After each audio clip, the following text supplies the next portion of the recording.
ደካማ ጎኔ ተፈጥሮዬ ነው ማለት ይቻላል?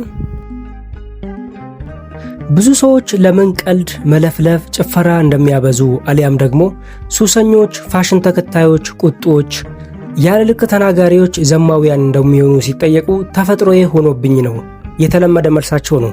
የሚሰሩት ስራ ስለ ጤናቸው፣ ስለ ማህበራዊ ኑሯቸው፣ ለመንፈሳዊ ህይወታቸው ጎጂ መሆኑን እየተረዱ ተፈጥሮዬ ነው በሚል አጉል ፈሊጥ ስህተታቸውን ለመሸፈን ይጥራሉ። ነገር ግን ተፈጥሯችን የሥላሴ አርአያ እንጂ የሰይጣን አምሳያ አይደለም። ለዚህ የተረዳነው መጀመሪያ ማንነታችንን ስላጣነው ነው። የእኛ ተፈጥሮ እግዚአብሔር ከሌሎች ፍጥረታት ለይቶ ያከበረው በኋላም ብንጠፋ በደሙ ያዋጀውና የቀደሰው ነው። እኛ የእግዚአብሔር ቤተ መቅደስ ነን። ስጋውን ለመብላት ደሙን ለመጠጣት የታደልን፣ መንግስቱን ለመውረስ ታድመናል። የእግዚአብሔር ልጆችም ተብለናል። ታዲያ ለምንድን ነው በአርያም ክብር የተቀመጠ ተፈጥሯችንን አዋርደን በመለኪያ ስር በጫት እግር የቀረብ ነው? የማይገባ ስድብ፣ አስደንጋጭ ቁጣ፣ እንስሳዊ ዝሙት የምንላበሰው ደግሞስ ማሸነፍ ለምንችለው ኃጢአት እየተገዛን ተፈጥሮ የሆኖብኝ ነው ብለን ያለ ተፈጥሯችን የምንቀበለው? አምና የተቀበልከውና እውነተኛ ተፈጥሮ ተለያይተዋልና ማንነትን ፈልግ። አንተ የሥላሴን አርአያ የያዝክ በክርስቶስ ደም የተዋጀ ክቡር ቅዱስና ታላቅ ፍጥረት ነህ። ዓለምን እንድትገዛ የተፈጠርክ ቅጠላ ቅጠሉ፣ ወራጅ ፈሳሾች፣ የተቀዳጅ ፋሽኖች፣ ደራቂ ቀለሞች፣ ዳንሶቹ ከደቂቃ በኋላ የት እንደገቡ የማይታወቁ ስሜቶች ሊገዙ የማይገባ ፍጡር እንድትሆን ትጋና ጸልይ። ታዲያ ምን ላድርግ? በቁጥጥራቸው ስር እኮ አድርገውኛል ብትለኝ ወዳጄ ለምን እንደዚህ ታስባለህ? በመጀመሪያ አንተነትህን ፈልገው። ከተቀበርክበት ራስህን ፈልገ አግኘው። ብቻህን አለመሆንህንም አስብ። እስራኤልን ከግብፅ በረሃ እስከ ከነዓን የመራ መልአክ፣ ዶኪማስን ከጉድ ያወጣች እመብርሃን፣ ዘወትር በእግዚአብሔር ፊት የሚቆሙ ቅዱሳን ስለ አንተ ይማልዱልሃል።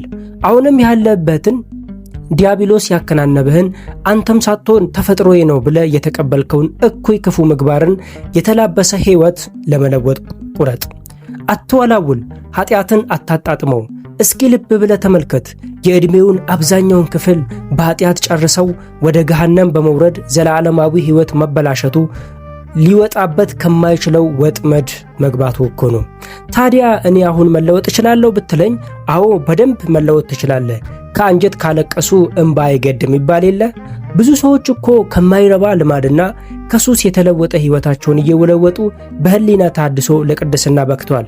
ለምሳሌ ማርያም እንተ ዕፍረትን ተመልከታት። የዝሙት ሕይወቷን ጠልታ ወደ መድኃኒታችን መጣች። ሽቶዋን አርከፍክፋ እንባዋን አፈሰሰች። ምሕረት ተቀብላ ሕይወቷን ለወጠች።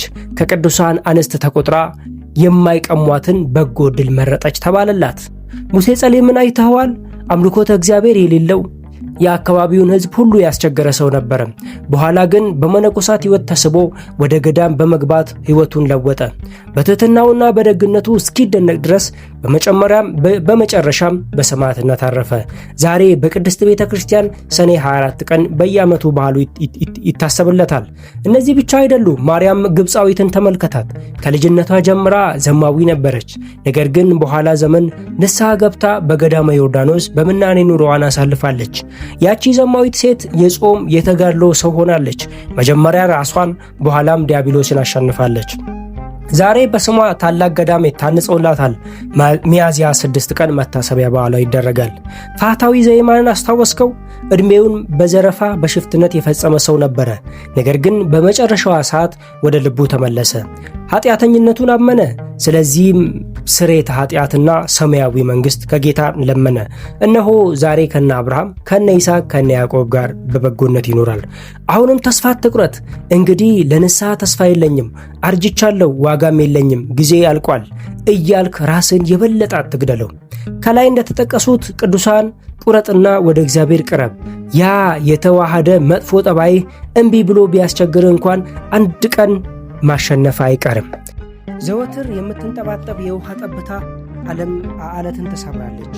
ያለመታከት ከጸለይክ፣ ከተማርክ፣ ንስሐ ከገባ አለቱ ኃጢአት ይሰበራል። እግዚአብሔር የቅዱሳኑን ምልጃ ተቀብሎ ሕይወትን ይለውጠዋል። ነገር ግን ተፈጥሮዬ ነው ብለህ ኃጢአትን አትቀበለው። አንተ የሕያው የእግዚአብሔር ቤተ መቅደስ ነህ።